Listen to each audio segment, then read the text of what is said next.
नमस्कार, मैं रामवीर सिंह उत्तर पॉइंट के यूट्यूब चैनल पर मैं आप सभी का एक बार फिर से स्वागत करता हूं। आज हम पढ़ेंगे फ्यूचर कंटीन्यूअस टेंस। तो इसको पढ़ने से पहले इसकी एक छोटी सी ट्रिक भी देख लेते हैं जो कंटीन्यूअस टेंस को पहचानने में हमारी मदद करेगी। देख लेते हैं। पहले भी हमने आपको बताया है इस ट्रिक के बारे में कि यदि यहाँ पे रहा दिया है तो ये हो जाएगा हमारा कंटीन्यूअस,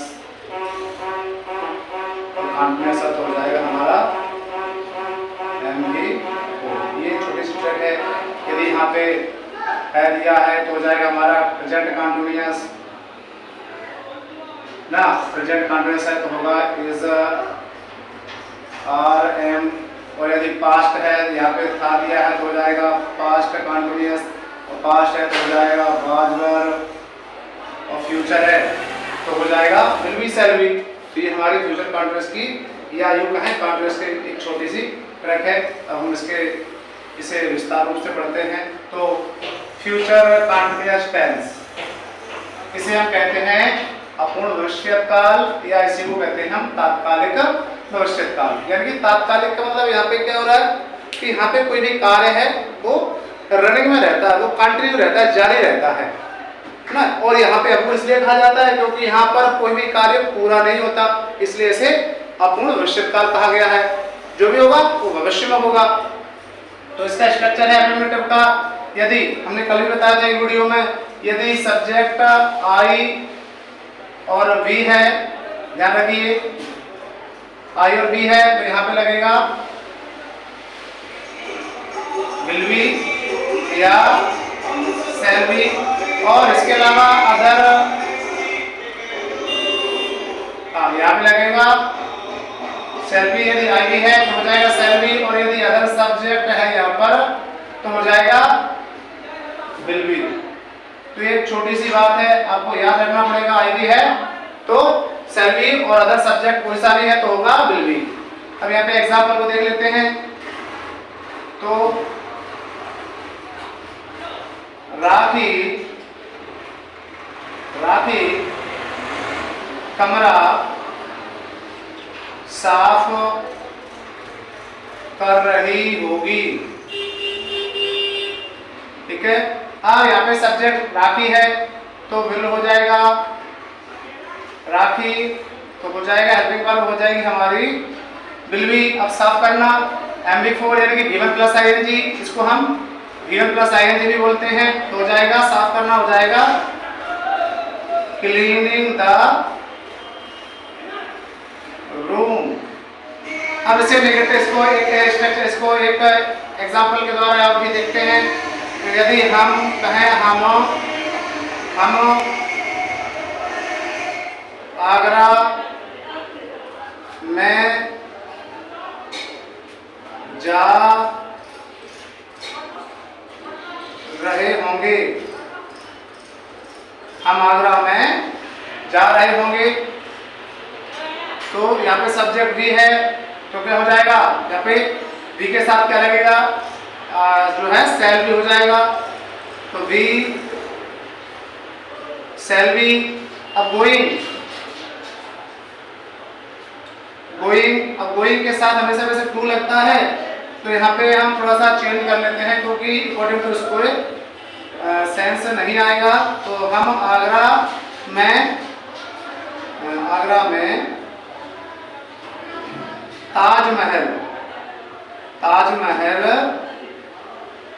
देख रहे होंगे, तो देखने के लिए हो जाएगा वॉच।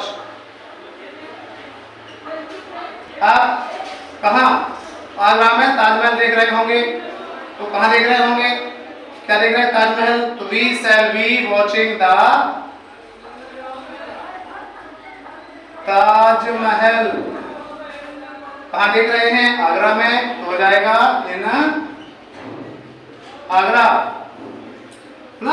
हम आगरा में ताजमहल देख रहे होंगे तो we shall be watching the Taj Mahal in Agra.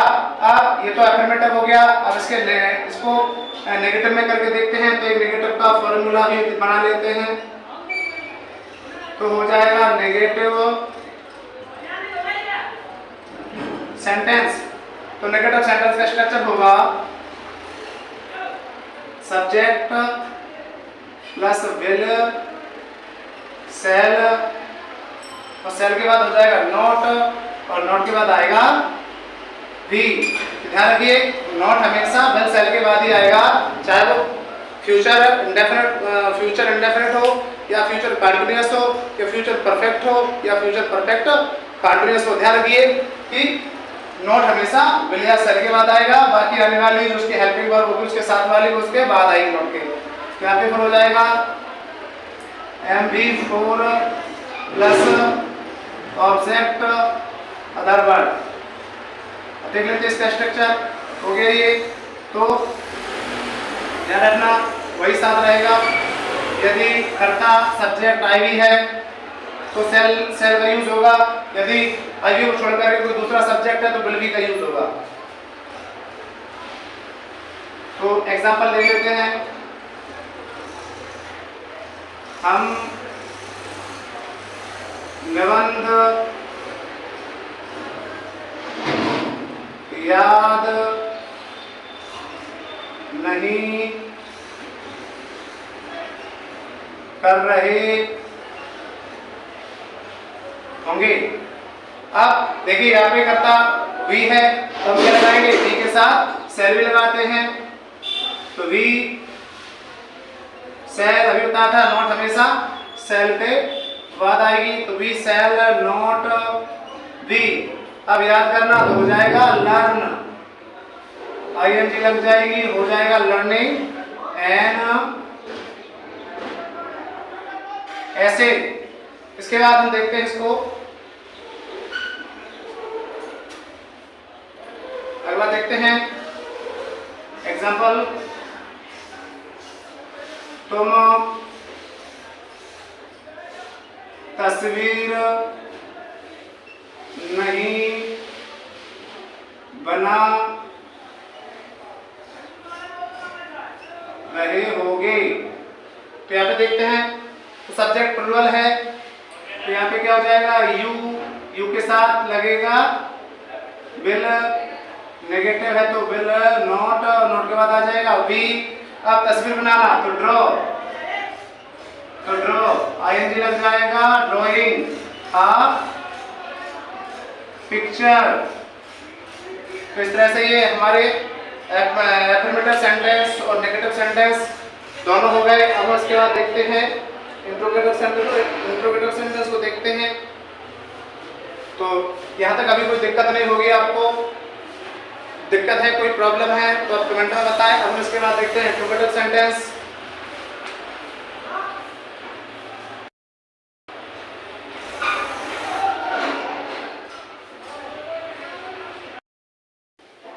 तो अब हम इंट्रोगेटिव सेंटेंस देखते हैं। तो इंट्रोगेटिव सेंटेंस का फॉर्मूला क्या होता है, विल सेल सब्जेक्ट के स्थान पे आ जाएगा और सब्जेक्ट के स्थान पे वो विल सेल के स्थान पे आ जाएगा सब्जेक्ट, और वी आ जाएगा MV4 या V प्लस ING ऑब्जेक्ट और अदर वर्ड क्वेश्चन मार्क। तो इंट्रोगेटिव सेंटेंस में और अफर्मेटिव सेंटेंस या नेगेटिव सेंटेंस में कितना डिफरेंस है कि सब्जेक्ट के स्थान पे हेल्पिंग वर्ब आ जाएगी, हेल्पिंग वर्ब के स्थान पे सब्जेक्ट आ जाएगा। तो एग्जांपल देखते हैं, क्या मोहन तबला बजा रहा होगा। ठीक है, अब देखो क्या आ गया, तो क्या के लिए सबसे पहले हम अकॉर्डिंग टू सब्जेक्ट यहाँ पे हेल्पिंग वर्ब को लेंगे। तो यहाँ पे मोहन है तो मोहन के हिसाब से क्या आ जाएगा, विल बी आ जाएगा। तो लेकर बी आफ्टर सब्जेक्ट आएगा, तो यहाँ पे सबसे पहले विल, उसके बाद आएगा मोहन, मोहन के बाद आ जाएगा वी। अब क्या बजा रहा है, तबला, तो तबला को हमेशा पीटा जाता है, तभी उसमें से जो है आवाज आएगी, साउंड आएगा। तो यहाँ पे लगाएंगे बीट, ING लगा देंगे, हो जाएगा बीटिंग और द तबला। इसके बाद अगला देखते हैं एक और, जैसे हम इंट्रोगेटिव प्लस नेगेटिव बनाते हैं। तो क्या मैं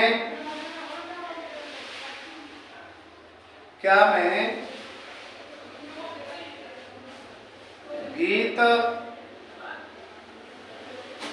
नहीं गा रहा हूँगा।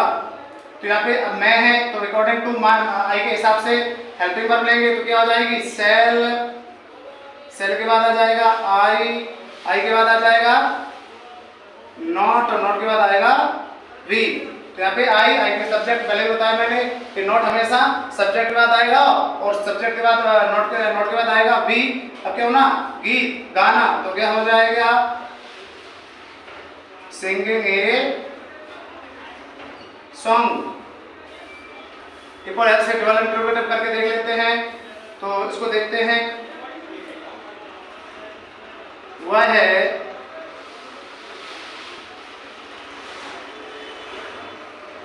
दिल्ली में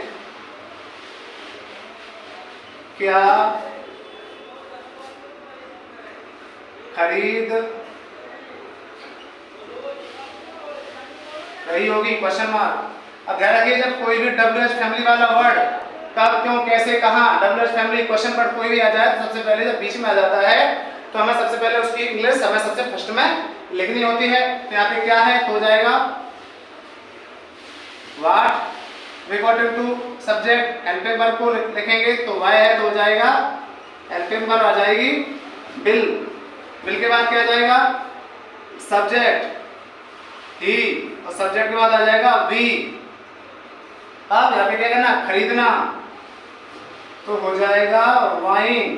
अब कहाँ से इन दिल्ली, तो बड़े शहरों के पास हमने पहले बताया था इन लगाते हैं, छोटे शहरों के लिए एट लगाते हैं। तो what will he B buying इन दिल्ली।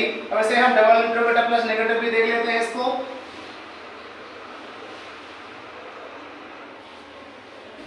तुम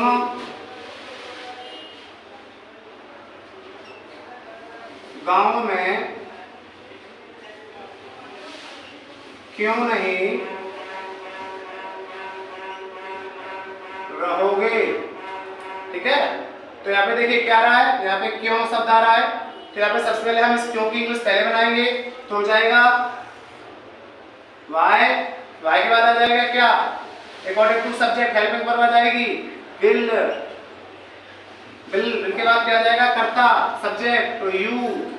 अब यहाँ पे नेगेटिव भी है प्लस इंट्रोगेटिव प्लस नेगेटिव है तो हमने पहले बताया था कि नॉट हमेशा यहाँ सब्जेक्ट के बाद आती है तो यहाँ पे हो जाएगा नॉट, नॉट के बाद बी।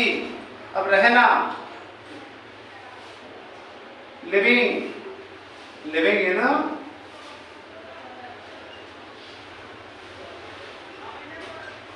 The village. इस तरह से आज हमने फ्यूचर कॉन्टिन्यूअस को पूरा कर लिया है। अब आगे की वीडियो में हम जल्दी ही फ्यूचर परफेक्ट को लेकर आएंगे। अगला वीडियो जल्दी बनाएंगे फ्यूचर परफेक्ट पर। यदि आपको इन टेंसों में कहीं भी कोई भी प्रॉब्लम आ रही है तो आप हमें कमेंट कर सकते हैं, लिखकर बता सकते हैं कि हमें सर यहाँ समझ नहीं आ रहा है, तो निश्चित ही मैं कमेंट के माध्यम से आपकी प्रॉब्लम का निश्चित ही कोई सॉल्यूशन करूँगा। इस चीज़ से आप निश्चिंत रहें। वीडियो अच्छा लगा है तो लाइक कीजिए, अपने मित्रों को शेयर कीजिए और चैनल को सब्सक्राइब कीजिए, क्योंकि ऐसा करने से हमारे अंदर एक ऊर्जा का संचार होता है। तो आगे हम अगले वीडियो में फिर मिलेंगे, तब तक के लिए नमस्कार, जय हिंद, जय भारत।